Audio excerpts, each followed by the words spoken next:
ไม่โซน่าเซนค่ะวันนี้วันที่3เดือนธันวาคมปี2025กังเนอ9 โมงพบทบตั้งข่าวอยู่เฮิรนอ่านข่าวปะนะอยู่เฮิรนอ่านข่าวค่ะนะอ่ำใจผู้ปันข่าวนักข่าวนะเป็นกวนเฮิรนค่ะอยู่เฮิรนให้อ่านข่าวค่ะนะพี่น้องเขาเลยถ่อมยินจ้อม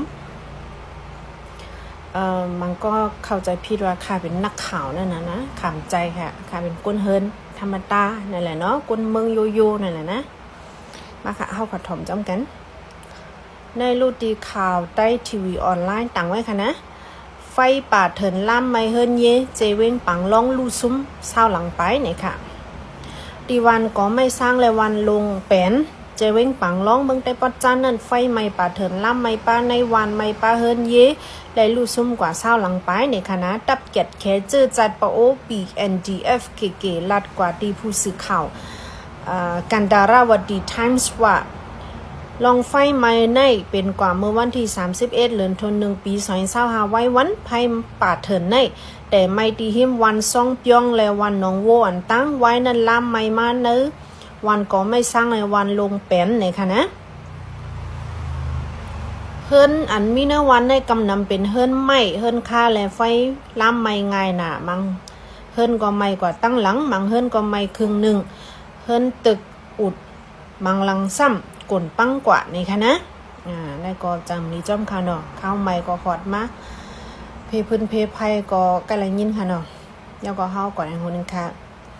ของสีซึ่งมันปืนเผาเตกึดยื้อตา21วันเนี่ยค่ะนะวันที่2เดือนธันวาคมปี2025คำในของสีซึ่งมันปืนเผาว่าเตกึดยื้อหรือไว้ปังตึกตาข้าวตั้ง21วัน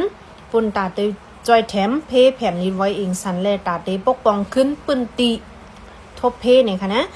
เงาจึงลุ่มหลงฝ่ายเกตแคตับซึกออกลิกปืนเผาว่าไล่ป่องเจออีลูเนื้อก้นเมืองปัดปื้นอันไลเตอร์ใจจอมแผ่นลินไว้เองสันและนั่นและสัง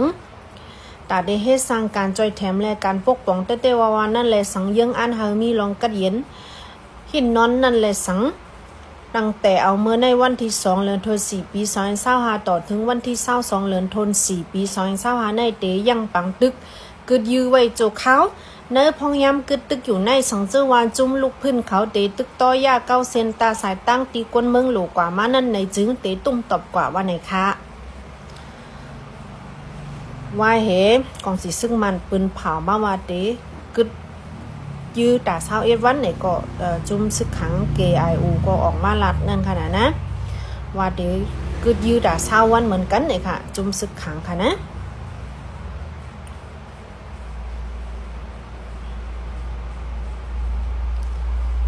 แต่มันจุ่มซึกเจ้าคือกำนำโบปืนเผาอ่ะเนาะที่กึดยืดด่าเลือนึงแนว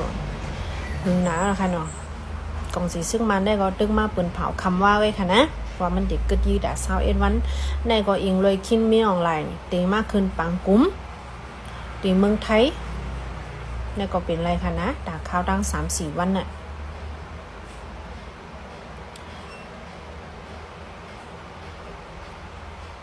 อันในลูกดีข่าวคิดติดมีเดียต่างไว้ค่ะนะ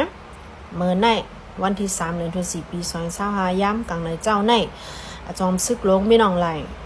ขี่ดังเฮอวินตับซึกคึกตอนให้ก็ออกข้าวตั้งมาตีเมืองเกาะออกในค่ะนะตีกรุงเทพแต่ได้ขึ้นฮอดปังกุ้มปิมสเต็กอันคายามรูในมือวันป่นมานั่นค่ะนะตีปังกุ้มในอันเอาปุนพ้นจัดเฮ็ดเป็นผู้นำจึงเป็นนายกเมืองไทยค่ะนะจอมจึงในตำมาตาเนาะนายกในจอมพองหลงนะจอมพองหลงนายกแพทองทานชินวัตรเอาปุนพ้นเป็นผู้นำจึงให้ได้จัดเฮ็ดกว่าในค่ะนะในเมือง อันเด็กเข้าโฮมในมีเมืองสั่งหลายๆหลังในเมืองอินเดียเมืองศรีลังกาเมืองบังกลาเทศเมืองปูตันเมืองมัน เมืองนีปอแล้วก็เมืองไทยเนี่ยค่ะนะเขาเข้าโฮมกันเดอุปโอกันลองป้ายปริญญาภายป้ายจังเทคโนโลยีแล้วก็ภายป้ายมักมีเนี่ยค่ะเดอุปโอกันกว่าลองจะไหนเนี่ยค่ะนะเดจัดเฮ็ดกว่าที่เมืองกอกวันที่3วันที่4 2วันเนี่ยค่ะย้อนนั่นแหละคิงมินออนไลน์ก็มากขึ้นฮอตเนี่ยค่ะนะแล้วก็เฮากว่าทางคนนึงค่ะเบอร์คำว่าใน ข้าวยามกลางคำว่าค่ะนะข้าวยามกลางคำ10:57แผ่นดินไหวกว่าเนื้อเตอน้ำบังไหลอันดามันอันยันไกลกันตั้งเว้งผาป่งนะคะนะเว้งผาป่งนั้นมันดีอยู่ในเติงวัดดีได้ค่ะนะยาวกว่ามันอยู่จำพังปังไหลอันดามันยานไกลกันนั่งเว้งผาป่งใน86กิโลเมตรในขณะแห้งสั่นไหวมันในมีถึง5ริกเตอร์ในคณะในก่อเหตุพี่น้องก้นเมืองอันเจออยู่ในเว้งตากุงเขาแล้วพัดอยู่เศร้าในเฮือนในค่ะกูเป็น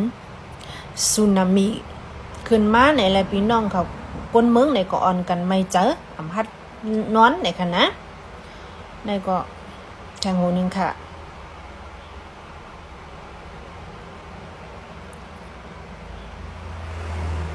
เยาก็เมื่อวานในจุ้มจอยแถมผู้ลงเรียนไผ่จอยแถมก้นเขาจอยแถมไล่ก้นก้อนหนึ่งค่ะนะข้าวตั้งหึงกว่า5วันค่ะนะ5วันไปจอยออกมาไล่ตึงมีอสักอยู่ในค่ะนะเป็นกว่าดีเว้งเลยดี Golden Country Hotel นะคะนะอันคำอยู่ในตึกกวนนั่นจอยออกมาไล่ก้อนนึงนะคะเป็นอันลีอ้ำเตอ้ำว่าค่ะเนาะข้าวตั้ง6วันอยู่เตออันลินกวนตึกกวนใส่ก็ตึกมีอาซักมาในก็ยินจมเตะๆค่ะนะหมู่จุ้มเมืองมันเลยจุ้มเขในคณะ Blue Sky เนี่ยค่ะ SRVA จุ้ม2จุ้มในจอยกันหาในการไล่จอยมันใจออกมาในคณะชื่อห้องว่าอูซันวินนะคะอายุ53ปีในคณะมีอาซักหลอดออกมาไล่เนี่ยก็เป็นอันยินจมเตะๆในคณะ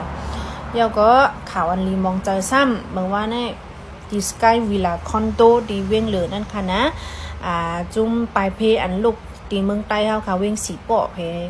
ขายมาอยู่ดีสกายวิลล่าคอนโดดีเวียงเหลืออันกวนปังกว่านั้นไล่ข่าวว่าตั้งหมู่ของเฮิรนเนี่ยค่ะนะตั้งเฮิรนตั้งเยเลยลูกตายกว่าในตึกกวนนั่นเอาเนี่ยค่ะในคอนโดนั่นเนี่ยค่ะนะในก็เป็นอันลีมองใจจ้อมแต่ว่าย้อนสู่ให้ขวัญเงาสู่เจ้ากูก้นกว่าอยู่ติดกันเย็นเสียกำค่ะเนาะเจ้าก็เองเลยเพกึ่งกลางอิงสันได้เสอันข่าวคืบหน้าลองแผ่นดินไว้แน่จุ้ม DVB ข่าว DVB แต่ทีมเขาเก็บไว้เลยว่าต่อถึงเมื่อคำว่ากลางคำ8 โมงวันที่2เดือนธันวาคมปี2025กลางคำ8 โมงข่าวคืบหน้ามีมาว่าย้อนเพอิงสันเฮก็ก้นลู่ตายกว่าในมีกว่า3เฮง8ปาก60ไป6ก้อนี่ค่ะนะก้นไหลตั้ง